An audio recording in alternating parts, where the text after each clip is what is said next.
আচ্ছা, relation between torque and হচ্ছে rotor power factor. ঠিক আছে, টর্ক কি জিনিস এটা তো আমরা অলরেডি বুঝতে পারছি, তাই না?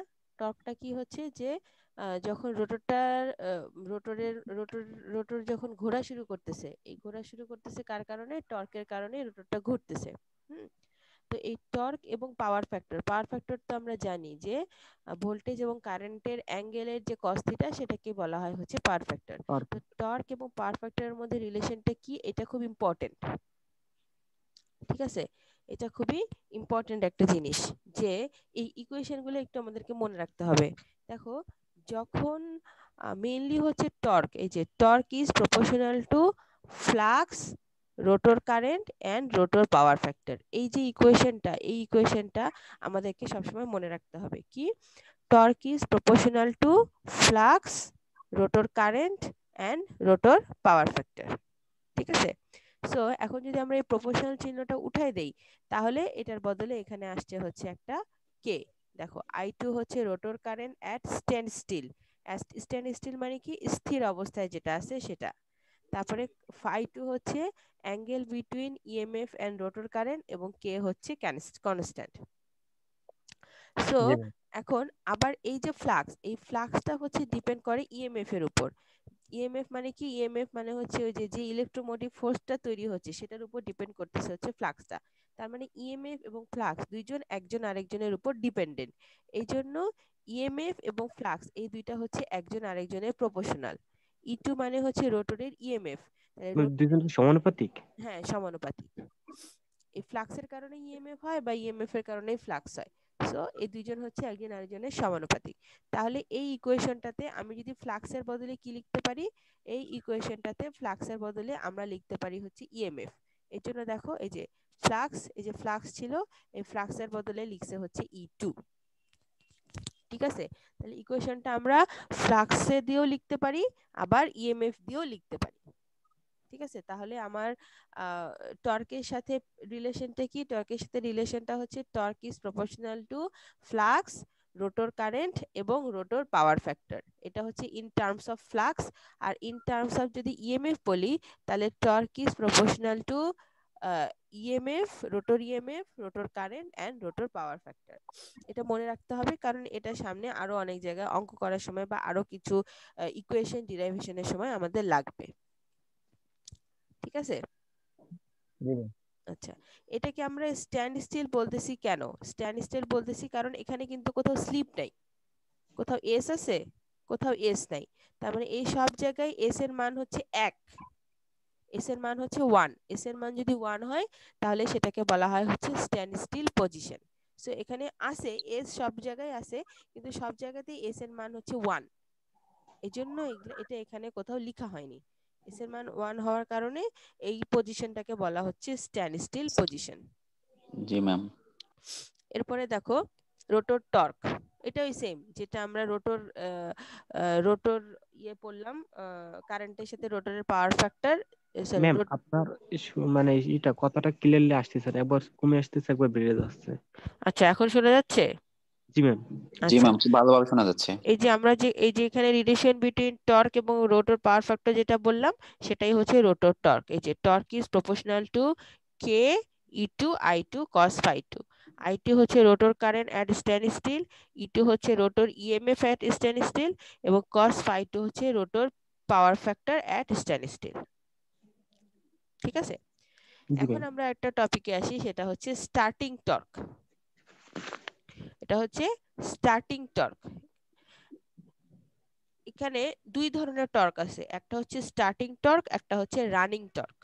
ঠিক আছে, স্টার্টিং টর্ক কি? স্টার্টিং টর্কটা হচ্ছে যে রোটরটা যখন পর্যন্ত ঘোরা শুরু করেনি, মানে স্ট্যান্ড স্টিল অবস্থায় আছে, স্থির অবস্থায় আছে, সেটাকে বলা হয় হচ্ছে স্টার্টিং টর্ক। আর রানিং টর্ক হচ্ছে যখন রোটরটা ঘোরা শুরু করে দিল বা স্লিপের একটা মান আসলো, তখনই সেটাকে বলা হবে হচ্ছে রানিং টর্ক। ঠিক আছে, এখন স্টার্টিং টর্ক ম্যাম দেখো, গুণন যখন শুরু করবে তখন। শুরু করব, হ্যাঁ হ্যাঁ, তখন সেটাকে বলা হবে রানিং টর্ক। স্টার্টিং টর্কের ক্ষেত্রে দেখো, রোটরের ইম্পিডেন্সের মধ্যে কি থাকে? Z equal to R plus J X, এটা তো আমরা সবাই জানি। সো ম্যাম আবার সেই শোনা যাচ্ছে না। Rotor impedance Z equal to R plus J X, এটা তো আমরা জানি ইম্পিডেন্সের ইকুয়েশন। তাহলে রোটর ইম্পিডেন্সের ক্ষেত্রে Z two equal to root over R two square plus X two square. এটা যেহেতু রোটর সাইড, সেই জন্য রোটর সাইডের জন্য রোটর রেজিস্ট্যান্স এবং রোটরের রিঅ্যাক্ট্যান্স, এই যে আর টু এক্স টু, এগুলি সবই হচ্ছে তোমার, যেহেতু টু লেখা আছে,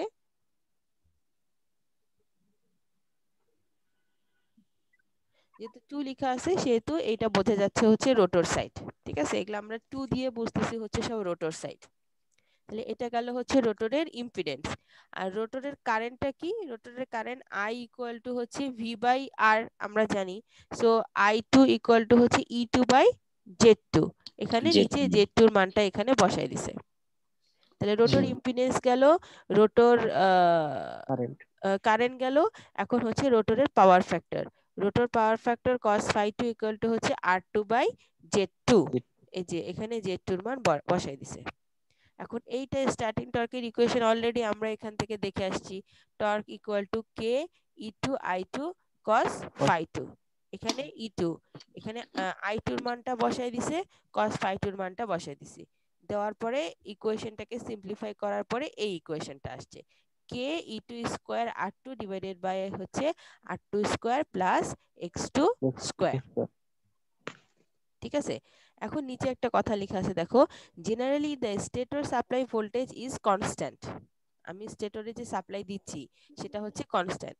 সো সেই ভোল্টেজটা যদি কনস্ট্যান্ট থাকে, তাহলে ফ্লাক্স যেটা তৈরি হবে সেটাও ফিক্সড।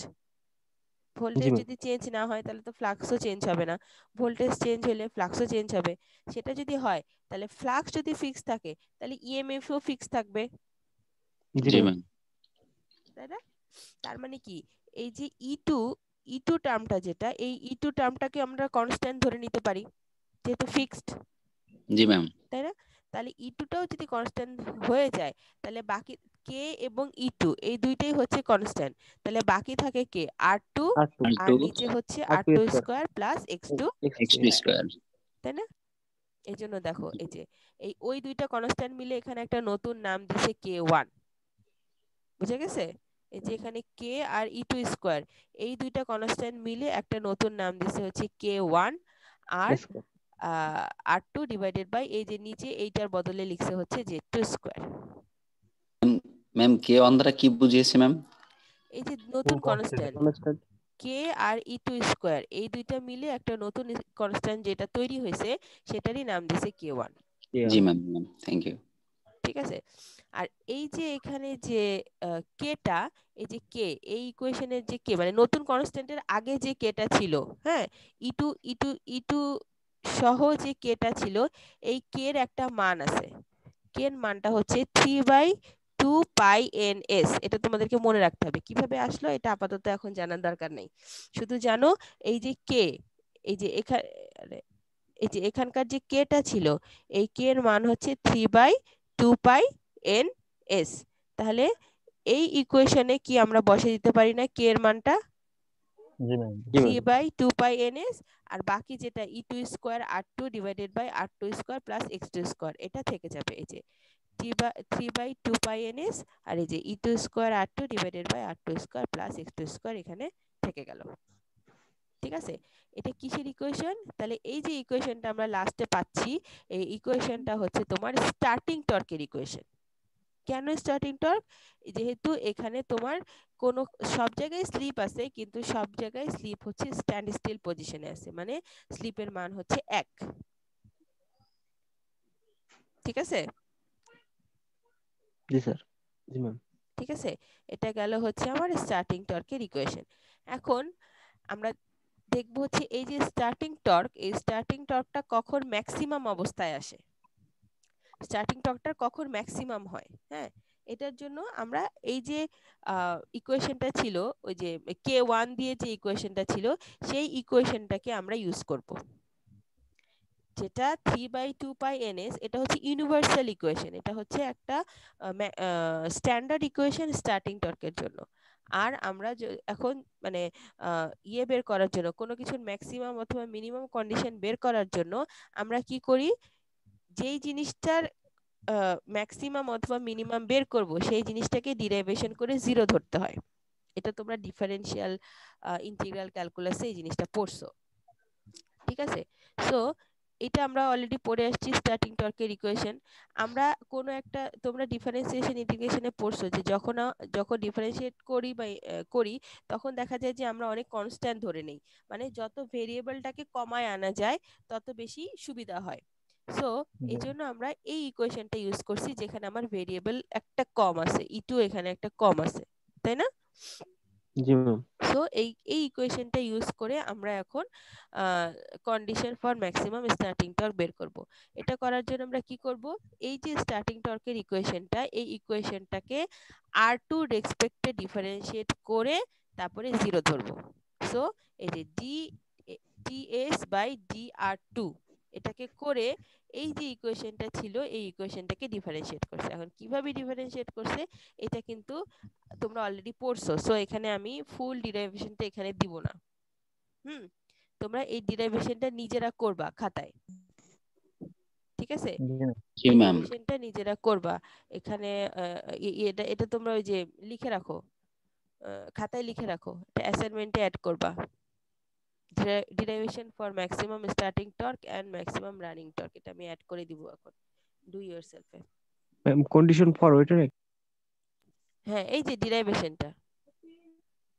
ডিরাইভেশনটা কিভাবে হইলো, ঠিক আছে? মানে এখানে অনেকগুলো স্টেপ স্কিপ করে যাওয়া হয়েছে, মোট কথা ডিরাইভেশনটা স্কিপ করা হয়েছে, এই ডিরাইভেশনটা তোমরা করবা।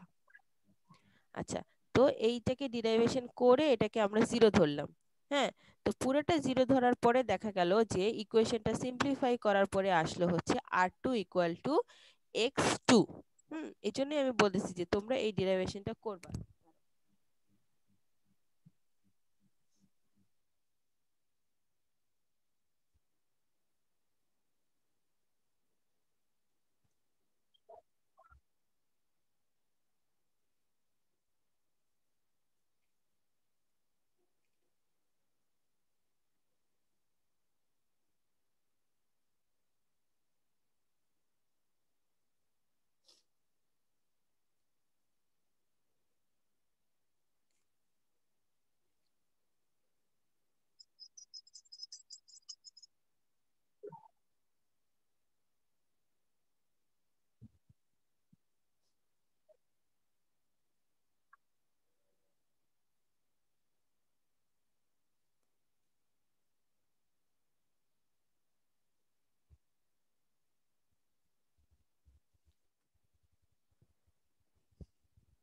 আচ্ছা,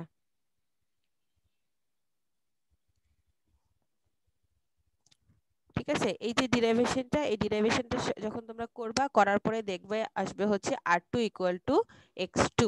তার মানে কি r2 ইকুয়াল টু x2 মানে কি? r2 মানে কি? r2 মানে কি?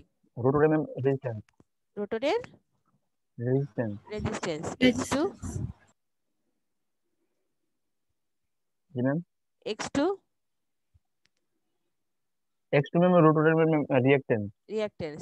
তার মানে আমার স্টার্টিং কন্ডিশনটা ম্যাক্সিমাম তখনই হবে যখন একটা রোটরের রেজিস্ট্যান্স পার ফেজ এবং রোটরের রিঅ্যাকট্যান্স পার ফেজ দুইটা যখন সমান হবে, তখনই আমরা বলতে পারবো যে সেখানে ম্যাক্সিমাম স্টার্টিং টর্কটা অ্যাভেল হচ্ছে,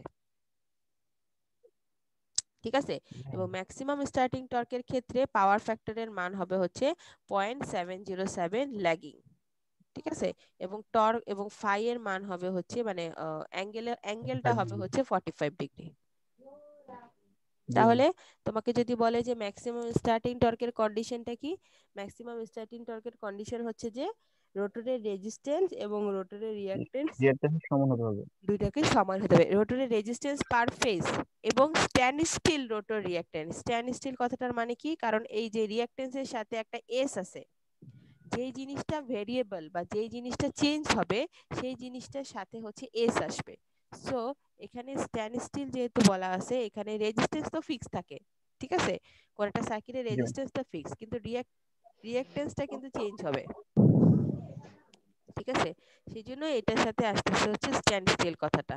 এই জন্য stand still rotor reactance per phase. তাহলে এটা গেল হচ্ছে condition for maximum starting torque. তাহলে এখন এইখানে দেখ, আচ্ছা এটা হইলো, এটাই ওইটাই এখানে ছবিটা দিছে আর কি। যখন ম্যাক্সিমাম স্টার্টিং টর্কে, যে ম্যাক্সিমাম টর্ক তখনই হবে যখন রেজিস্ট্যান্স এবং রিঅ্যাকট্যান্স সমান হবে এবং এটার অ্যাঙ্গেলটা হবে হচ্ছে 45 ডিগ্রি। জি ম্যাম। ঠিক আছে, এখন এইটা ইকুয়েশনটা তো মনে আছে না? চেনা জি চেনা ম্যাম। লাগতেছে না ইকুয়েশনটা? জি ম্যাম। মাত্রই তো মাত্র দেখলাম। সেটা করলেন ম্যাম। হ্যাঁ, সো এইখানে আমরা একটু আগে কি বলছি যে স্টেটরে যদি আমরা সাপ্লাই ভোল্টেজ যদি কনস্ট্যান্ট থাকে তাহলে ইএমএফ ও কনস্ট্যান্ট থাকবে, তাহলে ফ্লাক্সও কনস্ট্যান্ট থাকবে। একটু আগে তো এটা আমরা দেখে আসলাম। জি ম্যাম। জি তাহলে ম্যাম, সেম এই যে থাকবে। তাহলে যে ইএমএফ, সেই ইএমএফটা কি সাপ্লাই ভোল্টেজের প্রপোর্শনাল, জি ম্যাম। তাই তো? জি ম্যাম, তাই তো। আচ্ছা, তাই তাই তো তো। আসলে। হ্যাঁ, তাহলে এখানে এই যে ইএমএফ এর বদলে আমি ভি লিখতে পারি, ইটুর বদলে ভি লিখতে পারি, যেহেতু একজন লিখতে পারি। আরেকজনের প্রপোর্শনাল। ভি লিখলাম না? এখন এই ইকুয়েশনে ভি বাদে বাকি সব জিনিস হচ্ছে কনস্ট্যান্ট। ঠিক আছে, ভি জি বাদে ম্যাম। বাকি সব জিনিস হচ্ছে কনস্ট্যান্ট। তাহলে আমরা ইকুয়েশনটাকে লিখতে পারি T is proportional to V square. T ma'am, বাকি সবগুলোকে কনস্ট্যান্ট ধরে নেব? না, বাকি সবগুলো কনস্ট্যান্টই থাকে, একটা সার্কিটের ক্ষেত্রে কনস্ট্যান্টই থাকে। সবগুলো রিঅ্যাকট্যান্স? হ্যাঁ হ্যাঁ হ্যাঁ, সবই কনস্ট্যান্ট থাকবে। স্ট্যান্ড স্টিল পজিশনে আছে যে।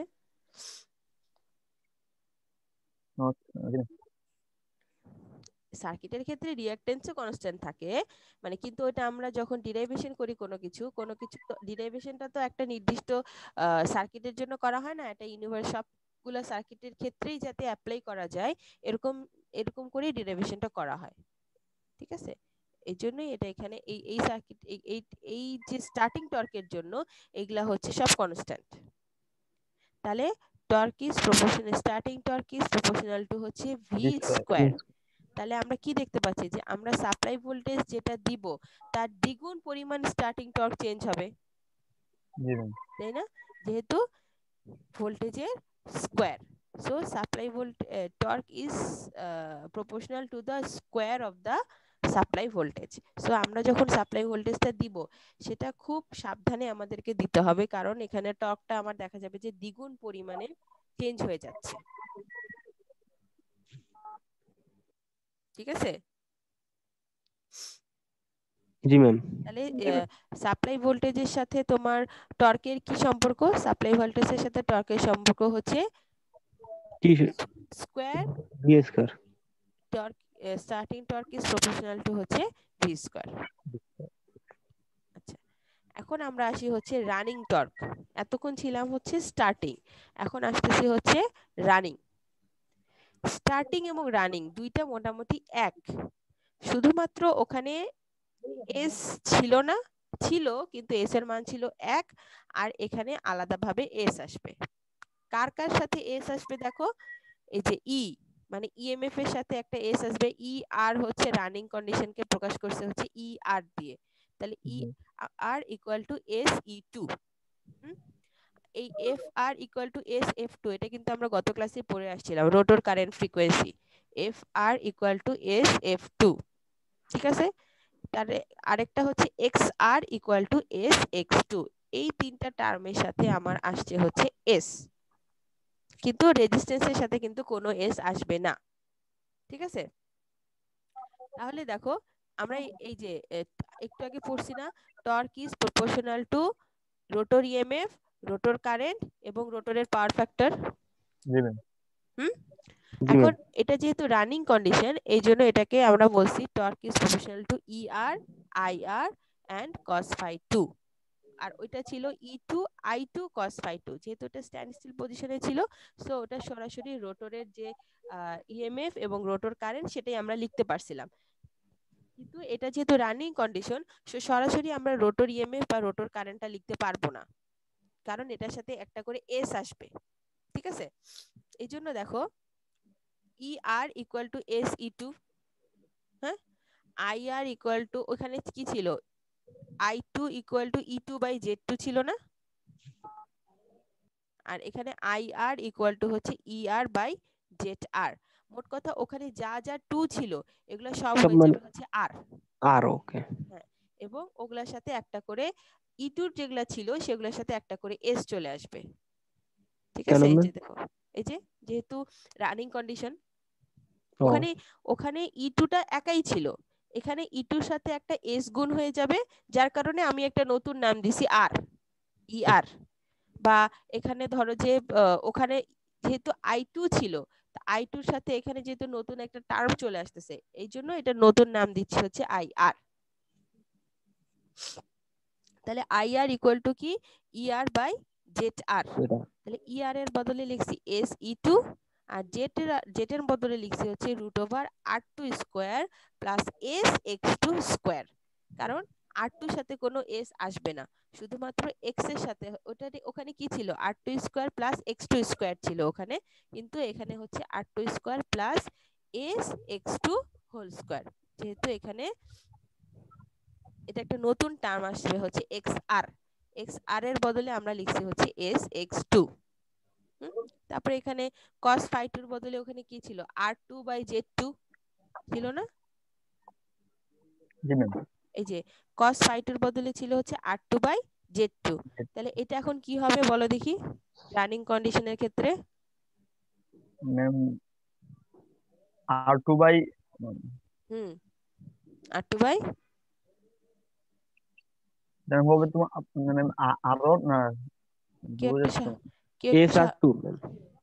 কেউ একটু r2 সাথে কোনো এস আসবে না, r2ই থাকবে।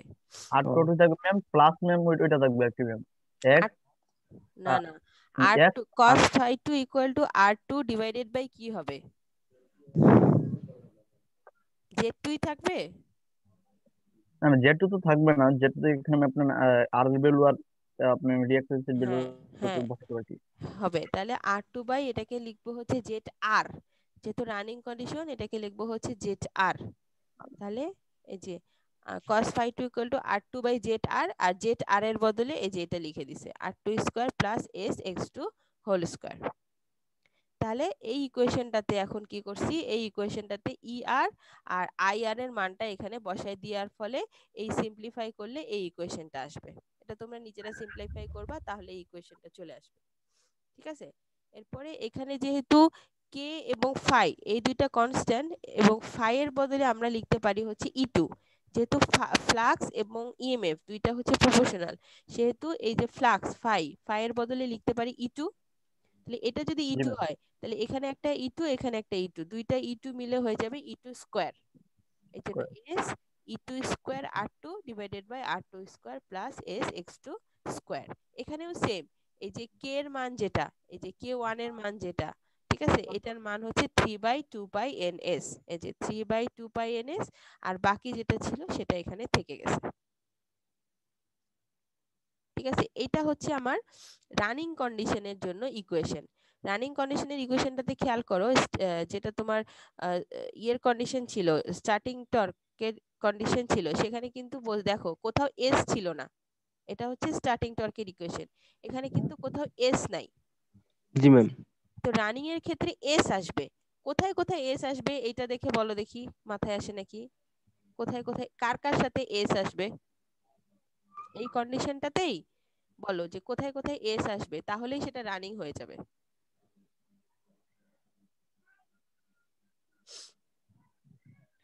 ম্যাম ইর সাথে আসবে। ইর সাথে আসবে, গুড। আর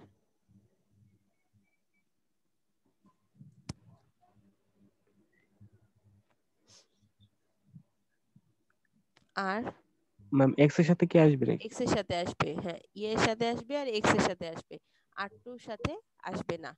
জি দেখো ম্যাম। মিলাই দেখো, এই যে দেখো ই এর সাথে একটা এস আসছে আর এক্স এর সাথে একটা এস আসছে। ঠিক আছে, জি ম্যাম। তাহলে এটা হচ্ছে রানিং কন্ডিশনের ইকুয়েশন।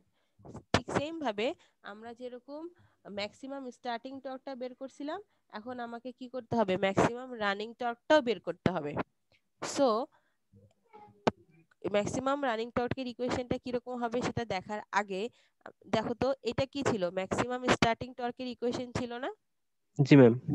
তো R2 সমান এখন তোমরা আমাকে X2 একটু বুদ্ধি করে বলো যে রানিং টর্কের ইকুয়েশনটা এটার সাথে যদি আমি কম্পেয়ার করি তাহলে কি হইতে পারে। রানিং এর ক্ষেত্রে একটাই পার্থক্য এস, স্টার্টিং এবং রানিং এর মধ্যে একটাই পার্থক্য হচ্ছে এস। তাহলে এই কন্ডিশনটা যদি আমি বলি স্টার্টিং টর্কের, তাহলে রানিং এর ক্ষেত্রে কন্ডিশনটা কি হইতে পারে, কোথায় এসটা আসবে? X2 এর সাথে মানে X গুণ হবে, x2 এর সাথে একটা এস গুণ হবে। S এস গুণ গুণ হবে। হবে, r2 এর সাথে হবে? না ম্যাম, হবে না না, ম্যাম, হবে হবে না। না। তাহলে দেখি আমরা ম্যাক্সিমাম রানিং কন্ডিশনের ইকুয়েশনটা কি, এই দেখো r2 equal to s x2, X2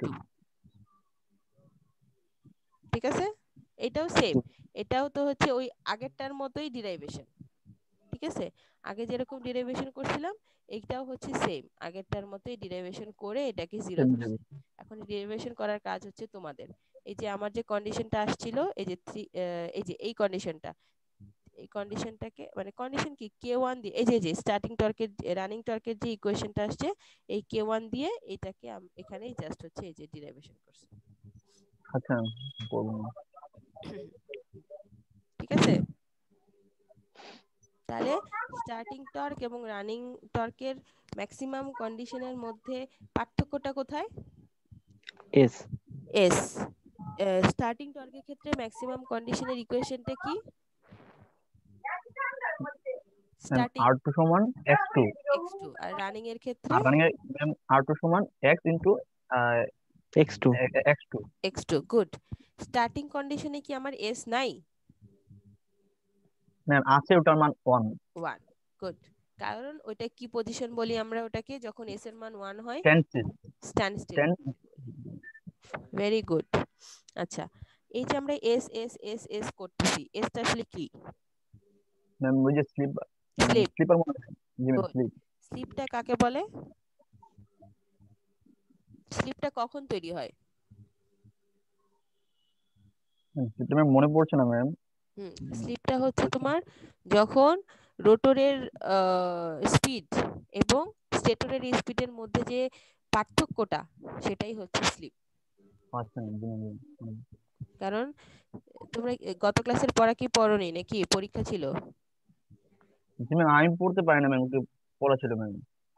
ওই ম্যাম একটু বলে গেছিলাম আর কি রোডের। তোমাদের কি পরীক্ষা শেষ হয়েছে, মিড পরীক্ষা? না ম্যাম শেষ হয় না ম্যাম, আমার দুটো গেছে ম্যাম ম্যাম। শেষ আজকে হয়নি, পরীক্ষা এখনো আছে, আজকে দুইটাই আছে। 3টা বাকি।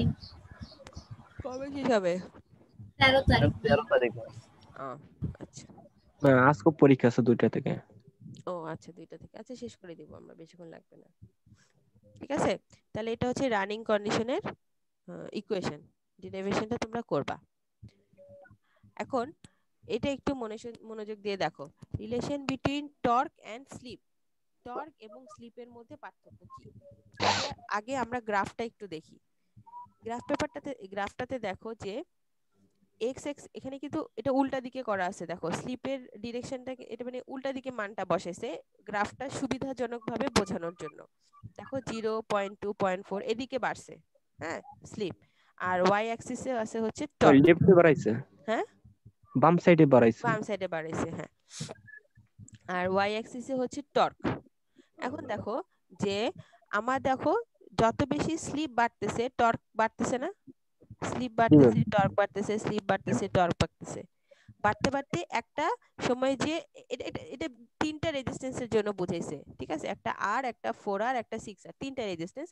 আমরা একটা দিয়ে আগে বুঝি, শুধু আর এর জন্য আমরা আগে বুঝি। দেখো যত বেশি আমার স্লিপ বাড়তেছে টর্ক বাড়তেছে, স্লিপ বাড়তেছে টর্ক বাড়তেছে, স্লিপ বাড়তেছে টর্ক বাড়তেছে, এরকম করতে করতে কি হচ্ছে দেখো একটা সময় যে এটা ম্যাক্সিমাম হচ্ছে, তাই না? যেটা হচ্ছে জি ম্যাম। ম্যাক্সিমাম টর্ক, একটা সময় যে এটা ম্যাক্সিমাম হচ্ছে, হওয়ার পরে ম্যাক্সিমাম হওয়ার পরে দেখো আবার আস্তে আস্তে কিন্তু টর্কটা, স্লিপ বাড়ার পরেও টর্কটা কিন্তু আস্তে আস্তে কমে আসতেছে। জি ম্যাম। তাই তো বলতেছে গ্রাফটা, তাই না? জি ম্যাম। জি ma'am. Zero position, maximum position, তারপরে আবার আস্তে আস্তে জিনিসটা কমে আসতেছে। তাহলে এই জিনিসটাকে এখন আমার ইকুয়েশন দিয়ে আমরা বুঝবো যে কিভাবে এরকম হচ্ছে, কেন হচ্ছে, আসলে কেন হচ্ছে, এটা ইকুয়েশন দিয়ে আমরা বের করব। প্রথমে বাড়তেছে, ম্যাক্সিমাম হওয়ার পরে আবার কমে আসতেছে, আবার কমছে। কেন হচ্ছে? দেখো যখন এটা হচ্ছে আমার ইকুয়েশনটা চেনা চেনা লাগতেছে না? এটা কার জি ম্যাম, ইকুয়েশন? রানিং এর ক্ষেত্রে রানিং এর ক্ষেত্রে রানিং টর্কের টর্কের ইকুয়েশন, তাই না? যদি জি স্লিপ ম্যাম, থাকে জি তার ম্যাম। মানে সেটা রানিং কন্ডিশন। সো রানিং কন্ডিশনের ক্ষেত্রে এটা টর্কের ইকুয়েশন। এখন এই ইকুয়েশনটা নিয়ে আমাদের যত ঝামেলা আর কি। দেখো প্রথমে এখানে স্লিপের মান কত? 0, তাই না? জি জি ম্যাম। ম্যাম। যখন স্লিপের মান 0, তাহলে এই ইকুয়েশনে যদি আমি স্লিপের মান 0 বসাই, তাহলে টর্ক ইকুয়াল টু কত আসবে? 0। 0 আসবে, 0। তাই তো? তাহলে দেখো জি যখন ম্যাম। স্লিপ 0 তখন টর্কও 0। 0। একটু ধরো, ফোন আসছে। হ্যালো, ওয়ালাইকুম সালাম। নিফাত, আমি একটু ক্লাসে আছি এখন, হ্যাঁ ক্লাস হচ্ছে।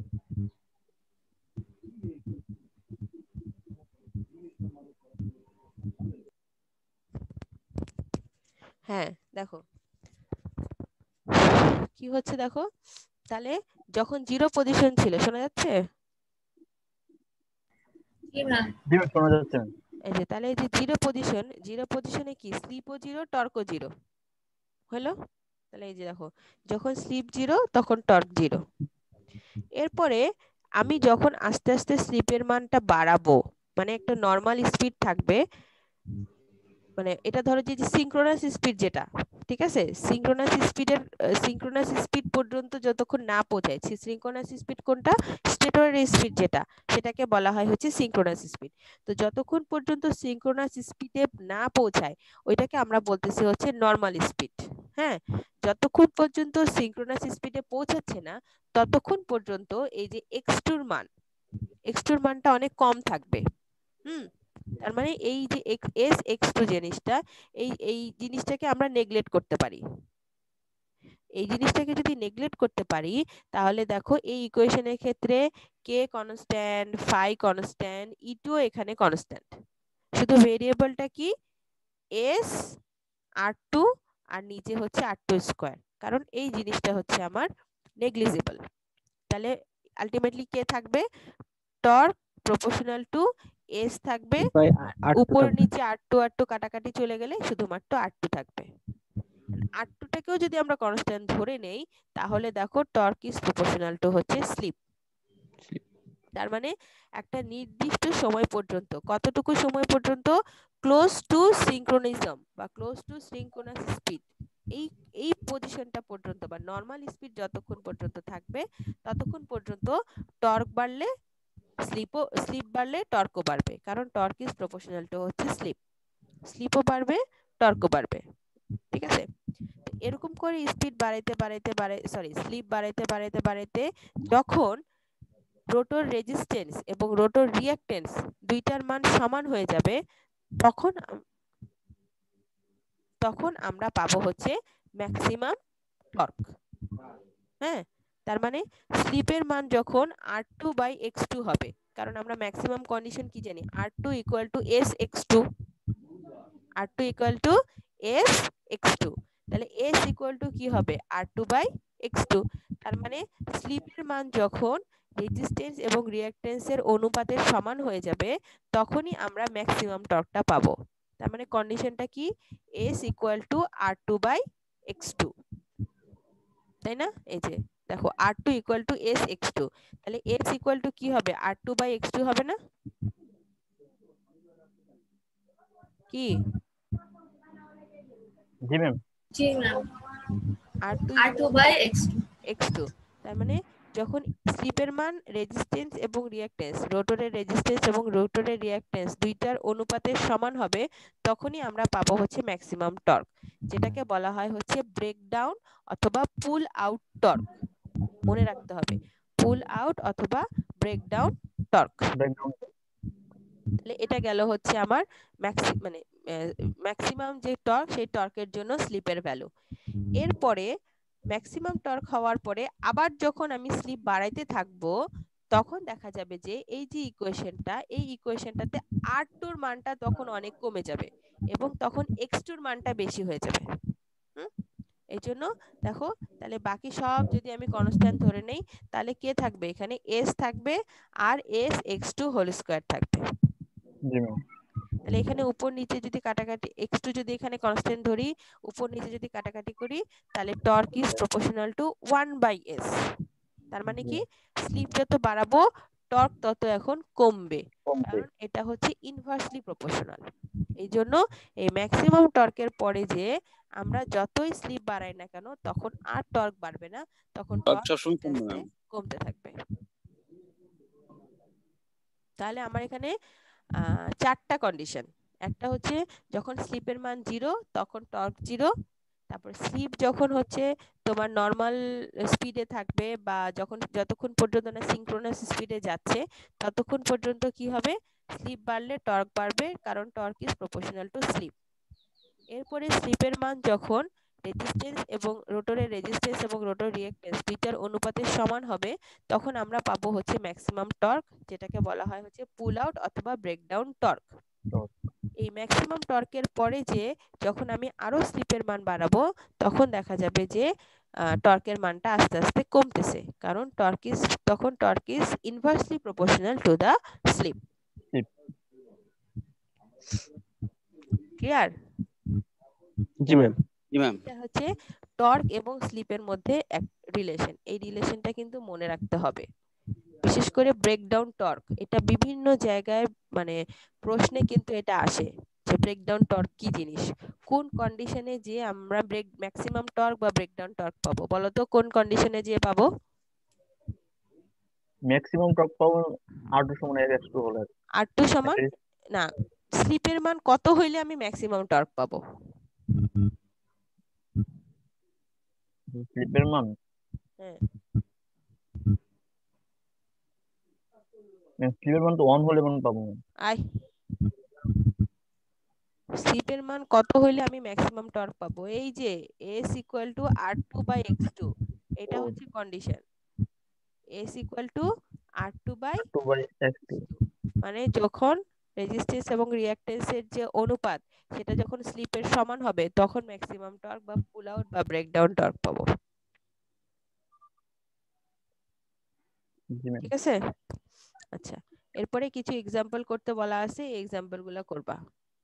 ওই যে এখানে যে আমরা ইকুয়েশন গুলা দেখছি না, এই যে টর্কের ইকুয়েশন, স্টার্টিং কন্ডিশন এবং রানিং কন্ডিশনের সেই রিলেটেড অঙ্কগুলো এখানে বলা আছে। আর গতদিন মনে হয় আমি বলছিলাম 34.1 থেকে 34.5 বলছিলাম মনে হয় গতদিন। বলেছেন। হ্যাঁ, এগুলাই এখানে বলা আছে। আচ্ছা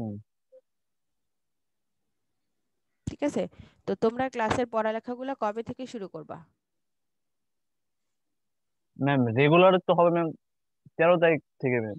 13 তারিখের পর থেকে।